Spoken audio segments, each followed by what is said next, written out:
नमस्कार साथियों, आप सभी का स्वागत है एग्जाम फर्स्ट चैनल पर।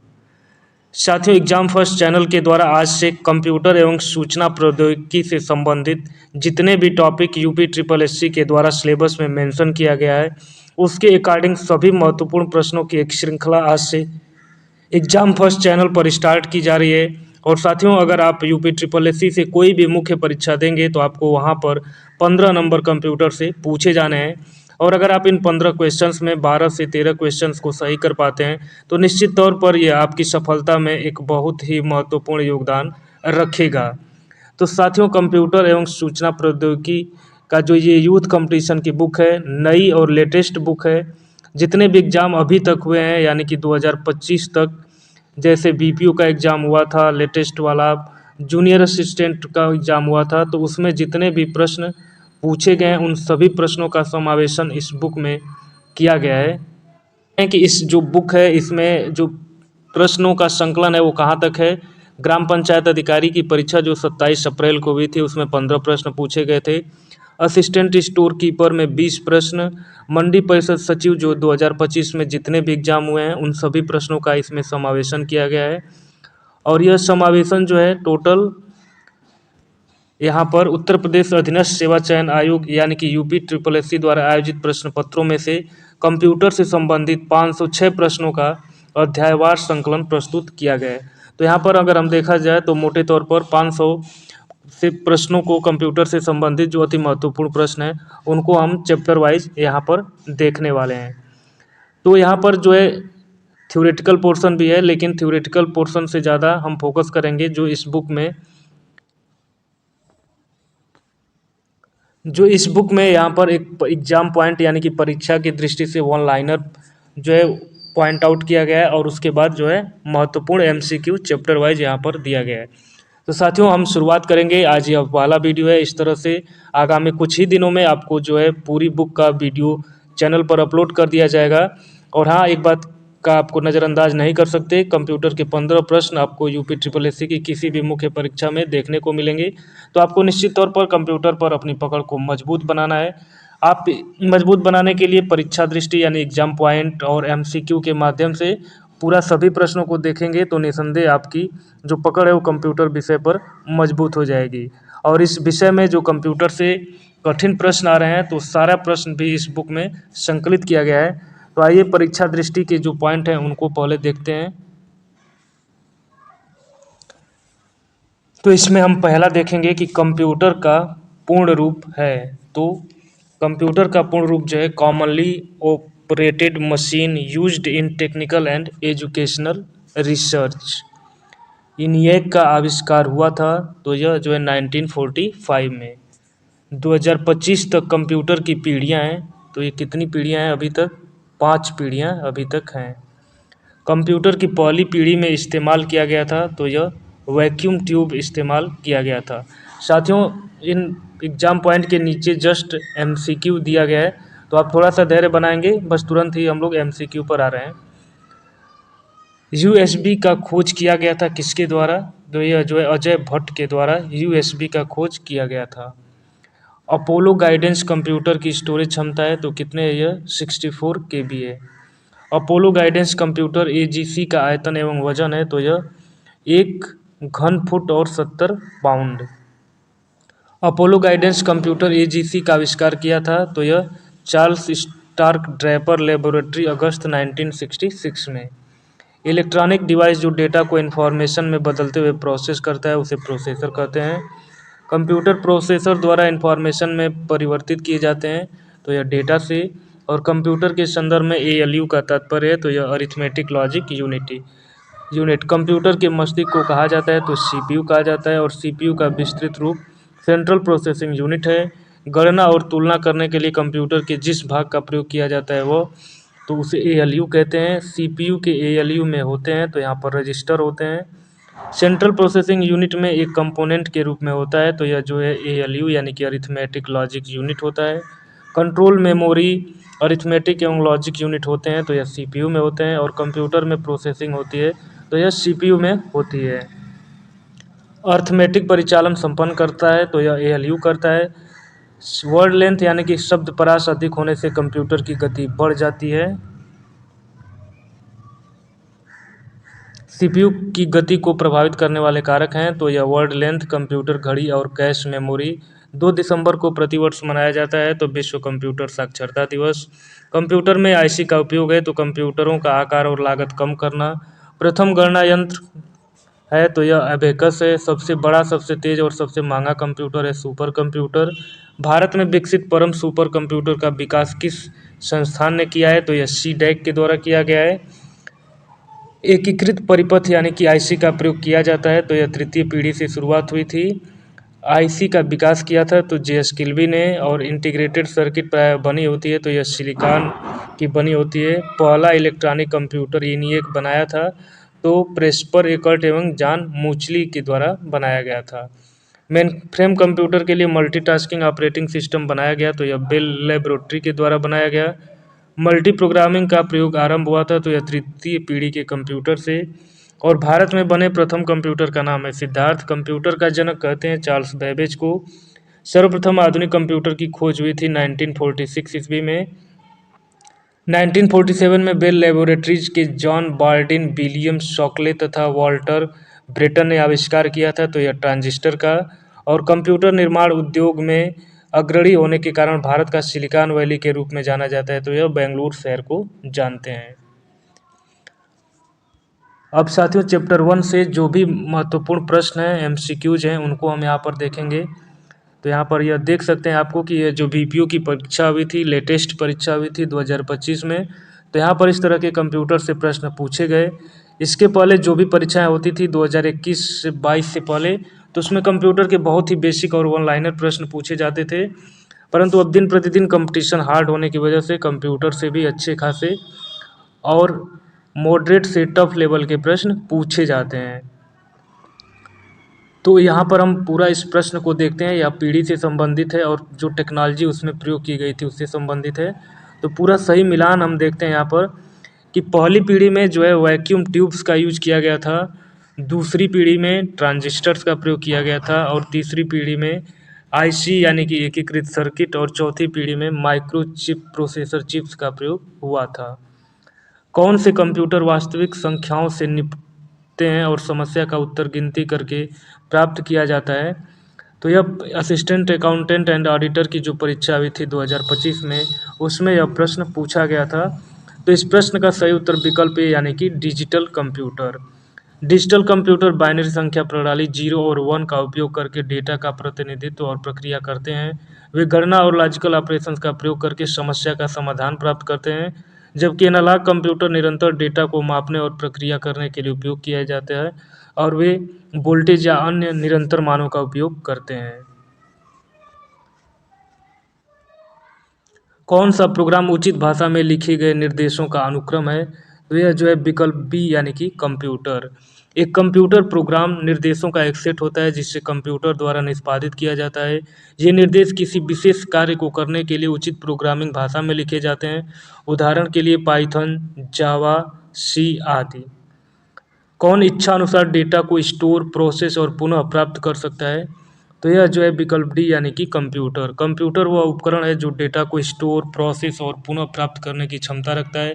कंप्यूटर विभिन्न प्रकार के डेटा स्टोरेज डिवाइसेज का उपयोग करके डेटा को संरक्षित करता है, प्रोसेसर के माध्यम से डेटा को प्रोसेस करता है, और जब भी आवश्यक हो डेटा को पुनः प्राप्त करने में सक्षम होता है। कंप्यूटर का जनक कौन है, तो यहाँ पर विकल्प डी यानी कि चार्ल्स बेबेज।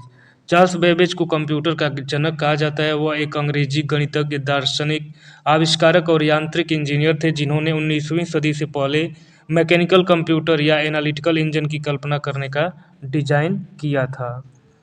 कंप्यूटर बनाने का पहला विश्वविद्यालय आधारित प्रयास क्या था, तो इस प्रश्न का व्याख्या देखेंगे, यानी कि विकल्प सी यानी कि Iowa state university. Iowa state विश्वविद्यालय में जॉन विंसेंट एटनासॉफ और उनके छात्र क्लिफोर्ड बेरी द्वारा पहला इलेक्ट्रॉनिक डिजिटल कंप्यूटर, जिसे ABC यानी कि एटनासॉफ बेरी कंप्यूटर कहा जाता है, 1937 से 1942 के बीच बनाया गया। यह पहला प्रयास था जो पूरी तरह से इलेक्ट्रॉनिक और डिजिटल था और बाद में कंप्यूटर प्रौद्योगिकी के विकास में इसका योगदान ऐतिहासिक साबित हुआ। तो कई परीक्षाओं में एबीसी का भी फुल फॉर्म पूछा गया है, तो आप यहाँ पर देख सकते हैं कि एटेनस ऑफ बेरी कंप्यूटर एबीसी का फुल फॉर्म है।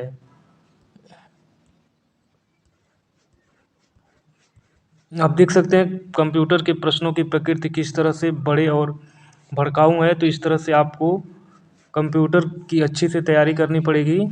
तो यहाँ पर पूरा सही सुमेलन हम देखते हैं, क्योंकि हमें प्रश्न की प्रकृति और जो उसका सही उत्तर है वो हमको पता होना चाहिए।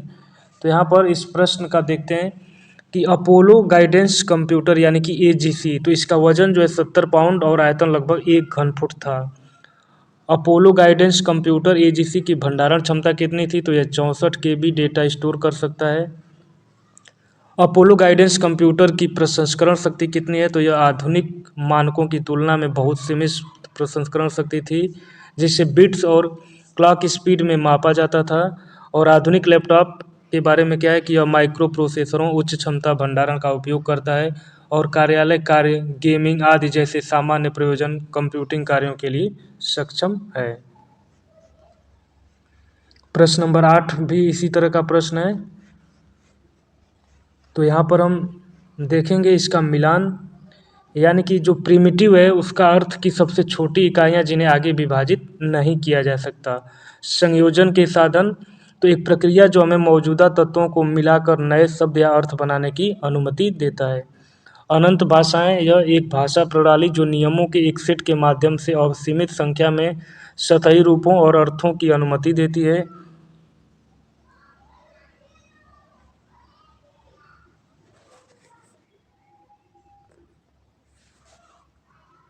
इस तरह से आप साथियों देख सकते हैं कि कंप्यूटर में कितने लंबे लंबे प्रश्न बड़े बड़े पूछे जा रहे हैं।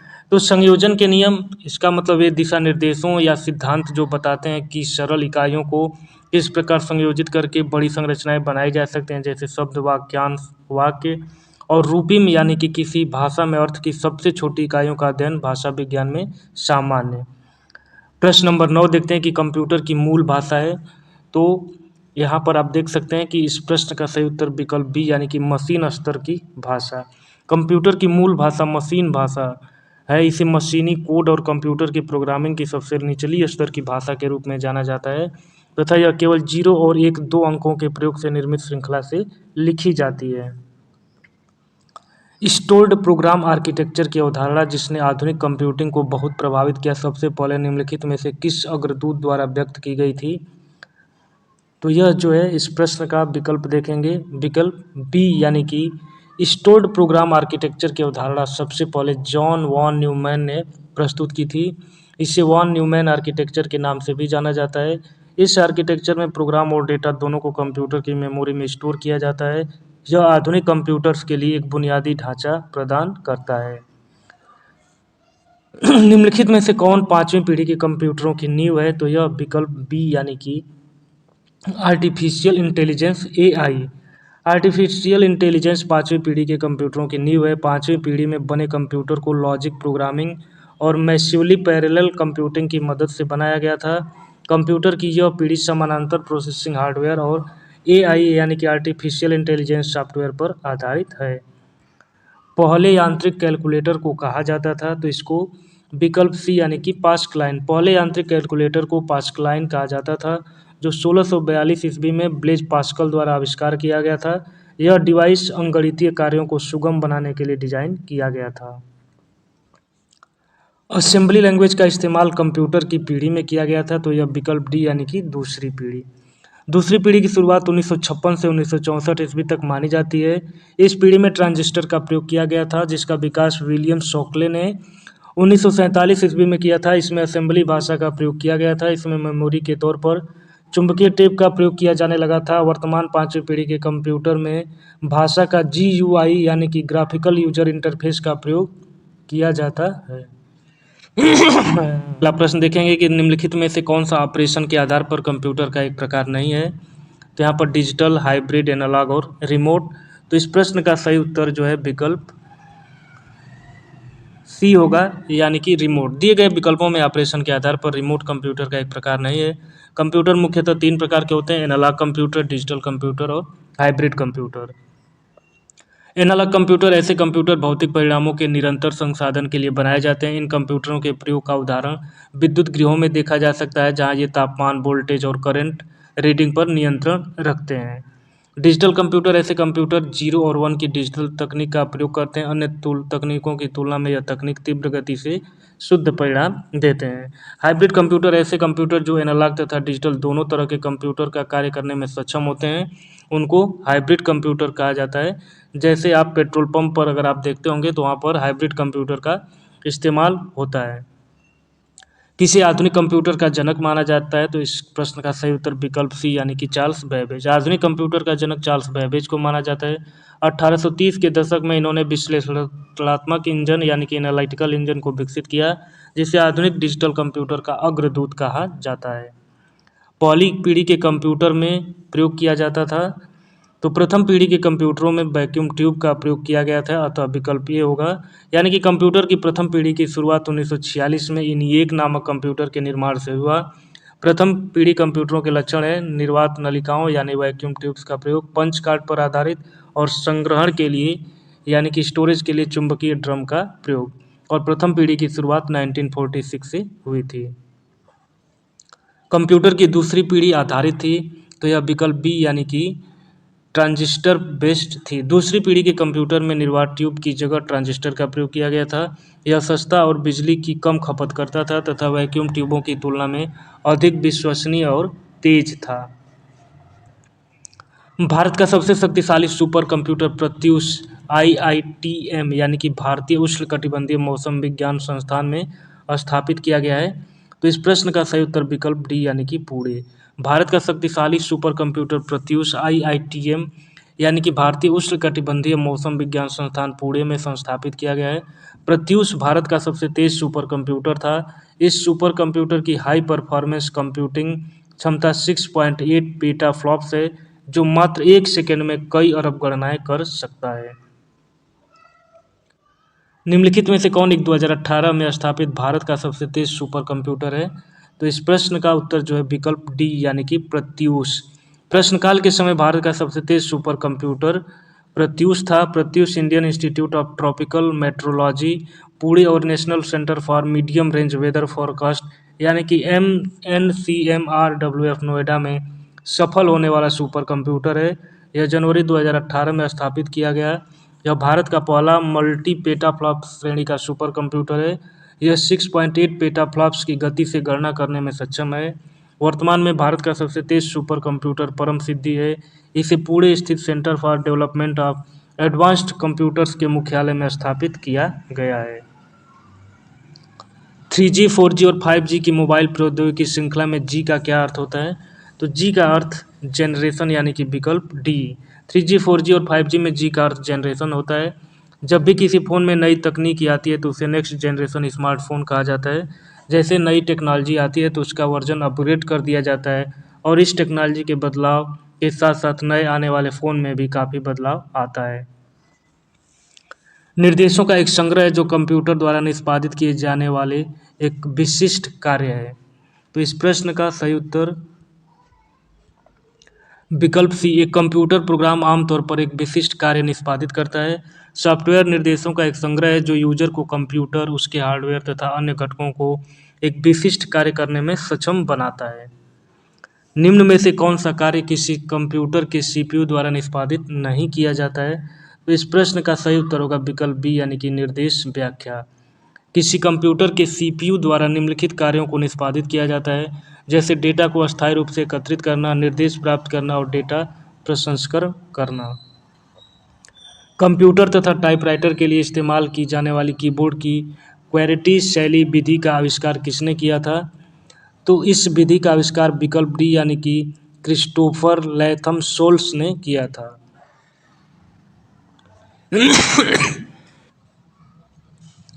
क्वेरिटी शैली कीबोर्ड पर वर्ण की व्यवस्था को 1868 में क्रिस्टोफर लैथम सोल्स द्वारा बनाया गया था। इसमें सामान्यतः 104 बटनें होती हैं। इसमें बटनों की व्यवस्था प्रचलित टाइपराइटर बटनों की तरह होती है, जिसमें अंग्रेजी के सभी अक्षरों को 3 पंक्तियों में व्यवस्थित किया गया है। इसे QWERTY कीबोर्ड इसलिए कहा जाता है क्योंकि अक्षरों के सबसे ऊपरी वाली पंक्ति के बाईं ओर के 6 बटन QWERT तथा Y के क्रम में होते हैं। 1943 में J.W. मौचली और J. प्रॉस्पर एकर्ट यानी कि J.W. Mauchly and J. Presper Eckert द्वारा बिना किसी भी यांत्रिक हिस्सों के बनाए गए पहले कंप्यूटर को क्या कहा गया था? तो इस कंप्यूटर को विकल्पीय यानी कि ENIAC कहा गया था।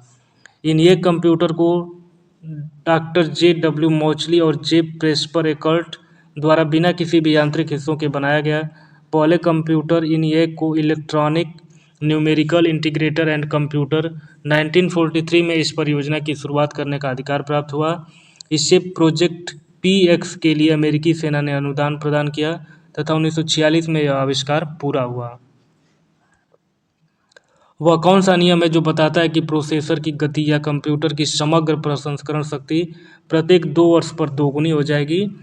तो इस प्रश्न का सही उत्तर विकल्प बी यानी कि मूर का नियम।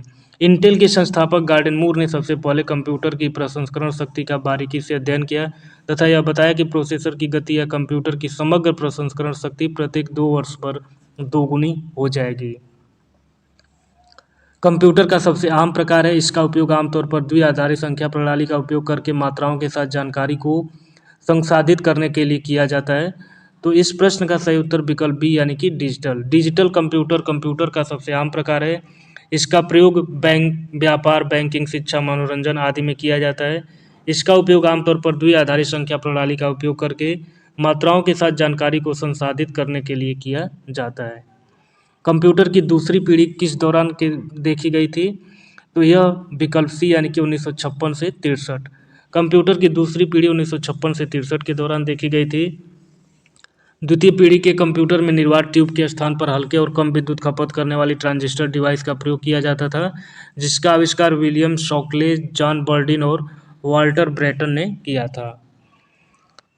वर्ष से तृतीय पीढ़ी के कंप्यूटर का प्रयोग शुरू हुआ था, तो यह विकल्प बी यानी कि 1965 से 1971 के बीच तृतीय पीढ़ी के कंप्यूटर का प्रयोग शुरू हुआ था। तीसरी पीढ़ी के कंप्यूटर का प्रयोग 1965 से 1971 के दौरान हुआ था। तीसरी पीढ़ी के कंप्यूटर्स में आईसी यानी कि एकीकृत परिपथ या आईसी का इस्तेमाल किया गया था। निम्नलिखित में से किस व्यक्ति को कंप्यूटिंग के जनक के रूप में जाना जाता है? तो इस प्रश्न का उत्तर विकल्प ए यानी कि चार्ल्स बेबेज। चार्ल्स बेबेज को उनके आविष्कार और 1837 में एनालिटिकल इंजन की अवधारणा के बाद कंप्यूटिंग का पिता माना जाता है। विश्लेषणात्मक इंजन यानी कि एनालिटिकल इंजन में एक अंकगणितीय तर्क इकाई यानी कि ALU, मूल प्रवाह नियंत्रण और एकीकृत विश्लेषणात्मक इंजन का विश्व के पहले सामान्य प्रयोजन कंप्यूटर अवधारणा के रूप में स्वागत किया गया। निम्नलिखित में से कौन सा कंप्यूटर एनालॉग आउटपुट को डिजिटल फॉर्म में परिवर्तित करने से मुख्यतः संबंध है? तो यह जो है विकल्प सी यानी कि hybrid computer. Hybrid computer analog output को डिजिटल फॉर्म में परिवर्तित करने का कार्य करता है। भारत में प्रथम कंप्यूटर कहाँ प्रतिस्थापित किया गया था? तो यह जो है विकल्प बी यानी कि इंडियन स्टैटिस्टिकल इंस्टीट्यूट कोलकाता में।